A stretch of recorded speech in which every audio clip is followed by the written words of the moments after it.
Good morning. Good morning. આજે કઈ તારીખ થઈ? ખાલી બે? 2 જાન્યુઆરી 2025. તો 2025 ની અંદર આજે આપણો બીજો દિવસ. આપણે પરિમિતિ વિશે શીખ્યા હતા, બરાબર? જુદા જુદા આકારો, ફરીથી જુદા જુદા આકારોની પરિમિતિ કઈ રીતે શોધી શકાય. પરિમિતિ એટલે શું તમને બધાને ખબર છે? શું છે પરિમિતિ એટલે? કોઈ પણ બંધ આકૃતિ એની ચારે બાજુની લંબાઈનો કુલ સરવાળો અથવા કુલ લંબાઈ, બરાબર? હવે દેખો, એક આવો આકાર છે, આ નિયમિત આકાર છે. નિયમિત આકાર કેમ છે કે એની બધી બાજુઓના માપ કેવા છે? સરખા છે. કેટલા કેટલા છે? 4 cm એટલે centimetre. 4 centimetre 4 centimetre 4 centimetre 4 centimetre 4. કેટલી બાજુ વાળું માપ છે? કેટલી બાજુઓ છે? 8 છે. આ પંચકોણ કહેવાય. શું કહેવાય બેટા? પંચકોણ. હવે આપણે પરિમિતિ શોધવાની, એનો મતલબ કે એની બધી બાજુની લંબાઈને શું કરી દેવાનો? સરવાળો. હે ને? આ પેલી બાજુ, આ બીજી બાજુ, ત્રીજી બાજુ અને ચોથી બાજુ. તો પરિમિતિ બરાબર પંચકોણની પરિમિતિ છે ને બેટા? પંચકોણ. 5 બાજુઓ છે એટલે પહેલા 5 લખશું કે બધી બાજુઓ સરખી છે એટલે બાજુની લંબાઈ, એક બાજુની લંબાઈ, બરોબર? 5 ગુણ્યા કેટલી લંબાઈ છે દરેકની? 4 4. તો લખી દો. ચલો, કેટલો જવાબ આવશે? 20 સેન્ટીમીટર. અને તમે પેલી રીતે પણ ગણી શકો. દરેક બાજુની લંબાઈ લખી દેવાની 4 4 4 અને શું કરી દેવાનું? સરવાળો. શું કરી દેવાનો? સરવાળો. 4 ને 4 8, 8 ને 4 12, 12 ને 13 14, 15 16, 16 17 18 19 20. ખબર પડી કે નહીં? પડી. હવે આગળ આની બાજુ લેવાની, એકદમ આમ લેવાની. 4 સેન્ટીમીટર. કેટલું? 4. મેં લખ્યું તો હું લખી દઉં સેન્ટીમીટર, બરાબર? આ બધા સેન્ટીમીટરમાં માપશે. શેમાં બેટા? સેન્ટીમીટર. હા. કેટલી બાજુઓ છે આને? 1 2 3 4. ચારે ચાર સરખી છે કે અલગ અલગ છે? અલગ અલગ. એટલે હવે આપણે દરેક બાજુના માપ લખવા પડશે ને? હા. તો લખી દઈએ. આની પરિમિતિ બરાબર પહેલી બાજુ એટલે કઈ? 4 સેન્ટીમીટર. બીજી એટલે કઈ? 2. ત્રીજી એટલે 1. ચોથી એટલે 5. ટોટલ કરો તો કેટલો થાય? 12. 4 ને 2 6, 6 ને 1 7, 7 ને 5 12. કેટલા? 12. 12 સેન્ટીમીટર. હે ને? હવે આની વાત કરીએ. આમાં બધી બાજુ સરખી છે ના? બધી સરખી છે? નથી. કેવી છે? અલગ અલગ. કેવી છે? અલગ અલગ. અચ્છા, અલગ અલગ છે. તો આની પરિમિતિ એટલે શું? અહીંથી માપતા માપતા માપતા માપતા ફરી પાછા ઘેર કરતા આવી જઈએ એટલે ટૂંકમાં આ આકૃતિની ચારે બાજુની કુલ લંબાઈ એટલે આ આકૃતિની એની શું કહેવાય? પરિમિતિ. શું કહેવાય? પરિમિતિ. પરિમિતિ કહેવાય. ચલો લખીએ. પરિમિતિ બરાબર, ચલો પેલી બાજુ લખો 35 સેન્ટીમીટર. બીજી બાજુ લખો 23 સેન્ટીમીટર. આનું લખો 35 પછી વત્તા 40. ચલો સરવાળો કરો. કેટલો થાય? 0 5, 5 ને 3 8, 8 ને 5 13, બરોબર? 13 બધી પડી 1. 3 ને 4, 4 ને 5 6, 6 ને 7 8 9, 9 ને 10 11 12 13. 133 સેન્ટીમીટર. કેટલી? આની કુલ લંબાઈ કેટલી મળી? 133 સેન્ટીમીટર. બરાબર? 133 સેન્ટીમીટર. જવાબ સાચો છે ને? હા. સરવાળો સાચો છે ને? ગણ લેજો પાછા, ખોટું ના પડી જાય. 5 ને 8, 8 ને 13 બધી પડી 1. 3 ને 4 5 6 7 8 9 10 11 12 13. 133 સેન્ટીમીટર. ખબર પડી?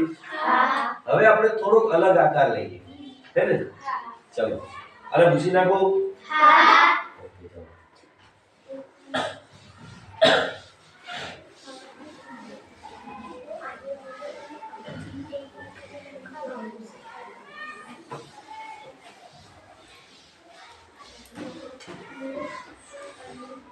હવે માની લો કે એક આકાર આવો છે, આપણે કોકનું ખેતર લઈ લઈએ.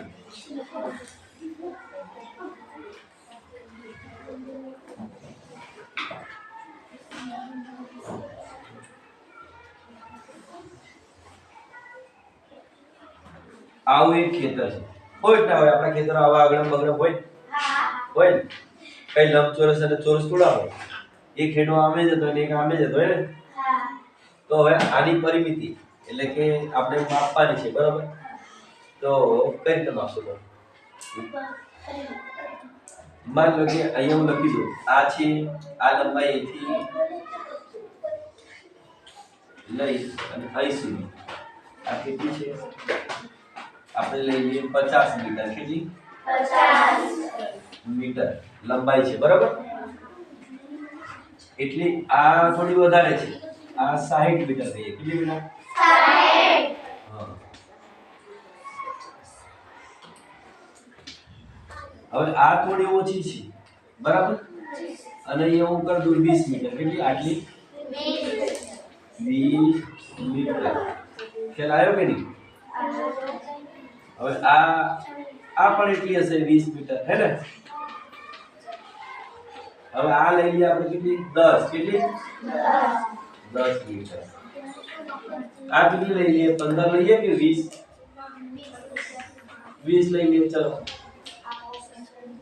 આપણે આશરે માપ લઈએ છો આ બધા, હે ને? એક આપણું આવું ખેતર છે, અનિયમિત ખેતર. કેવું બેટા? અનિયમિત આકારના ખેતરની પરિમિતિ. આવું એક આપણું અનિયમિત આકારનું ખેતર છે, જેનો કોઈ પરફેક્ટ આકાર અલગ અલગ બાજુ છે.